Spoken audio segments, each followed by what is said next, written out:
વાત કરીએ કે ઘૂંટણની અંદર કટ કટ ટીક ટીક જેવો સાઉન્ડ કેમ આવે છે, તો આ સાઉન્ડ આવવા પાછળના ઘણા બધા મેજર ઇશ્યુ છે. નંબર 1 મેજર ઇશ્યુ એ છે કે ગેસ બબલ્સનું તૂટવું.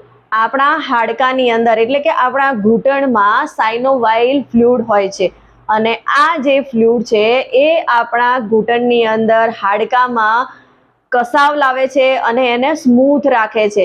પણ જ્યારે આપણા એની અંદર ગેસ બને છે અને જ્યારે ગેસ તૂટે છે એટલે કે છૂટો પડે છે, જ્યારે એ બ્રેક થાય છે ત્યારે અવાજ આવતો હોય છે અને એ અવાજ નોર્મલ હોય છે, એનાથી ગભરાવાની જરૂર નથી.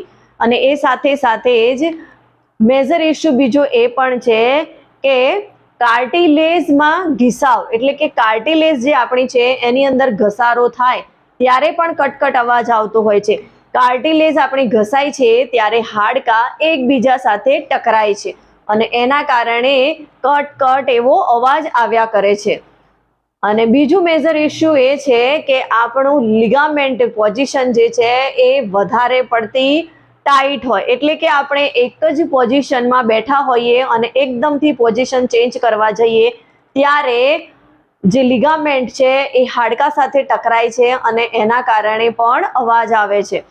અને બીજો મેજર ઇશ્યુ એ છે કે આપણે આપણા જોઈન્ટ્સનું વધારે પડતું કામ લઈએ છીએ એટલે કે ઓવરલોડેડ કામ થઈ જાય છે. જેમ કે વધારે પડતું ચાલીએ છીએ, વધારે પડતા ઊભા રહીએ છીએ, એકદમ બેસીએ છીએ, એક જ જગ્યાએ બેસી રહીએ છીએ, તો આવા સમયે પણ આપણા હાડકાની અંદર કટ કટ એવો અવાજ આવતો હોય છે.